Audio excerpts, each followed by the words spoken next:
நடிகை நயன்தாராவின் ஆவணப்படத்தில் இடம்பெற்றுள்ள சந்திரமுகி பட காட்சிகளை நீக்க கோரிய வழக்கில் நீதிமன்றம் உத்தரவிட்டுள்ளது. 2 வாரங்களில் பதிலளிக்கும்படி டாக் ஸ்டுடியோ நெட்ஃபிளிக்ஸ் நிறுவனத்திற்கு சென்னை உயர்நீதிமன்றமானது தற்போது உத்தரவு பிறப்பித்திருக்கிறது. உரிய அனுமதி பெறாமல் ஆவணப்படத்தில் சந்திரமுகி பட காட்சிகளை பயன்படுத்தியுள்ளதாக வழக்கு தொடரப்பட்டிருக்கும் நிலையில் சென்னை உயர்நீதிமன்றம் இதில் உத்தரவு பிறப்பித்திருக்கிறது. கூடுதல் விவரங்களை செய்தியாளர் சக்திவேல் வழங்கிட கேட்கலாம். சக்திவேல், வணக்கம். நயன்தாராவின் வழக்கில் சென்னை உயர்நீதிமன்றம் உத்தரவு பிறப்பித்திருக்கிறது. இது குறித்தான முழு விவரங்கள் சக்திவேல். நிச்சயமாக வணக்கம் சிந்து.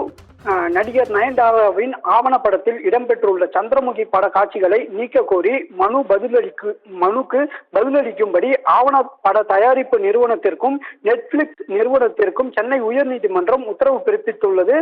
நடிகை நயன்தாராவின் ஆவணப்படத்தை டார்க் ஸ்டுடியோ தயாரித்தது. இந்த ஆவணப்படம் 2024 ஆண்டு நவம்பர் மாதம் நெட்ஃபிளிக்ஸ் OTT தளத்தில் வெளியிடப்பட்டது. இதில் ஆவணப்படத்தில் தனது வெண்டார் பார் தயாரிப்பு நிறுவனத்தின் அனுமதி பெறாமல் நானும் ரவுடிதான் பட காட்சிகளை பயன்படுத்தியுள்ளதாக கூறி 1 கோடி ரூபாய் இழப்பீடு கேட்டு நடிகர் தனுஷ் தரப்பில் சென்னை உயர்நீதிமன்றத்தில் வழக்கு தாக்கல் செய்யப்பட்டது. இந்த வழக்கு நிலுவையில் உள்ளது.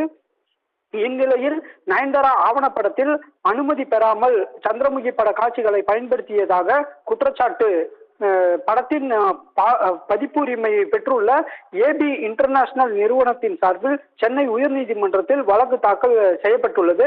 அந்த மனுவில் ஆவணப்படத்தில் சந்திரமுகி பட காட்சிகளை நீக்க கோரியும் 5 கோடி ரூபாய் இழப்பீடு கோரியும் நோட்டீஸ் அனுப்பியும் இன்னும் அவற்றை பயன்படுத்தி வருவதாக குற்றச்சாட்டு எழுந்துள்ளது.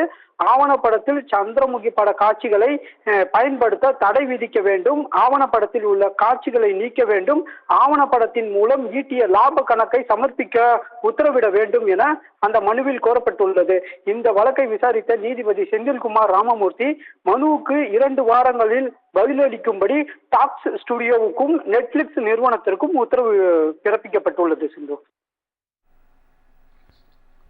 நன்றி சக்திவேல். விவரங்களை வழங்கியமைக்கு நன்றி.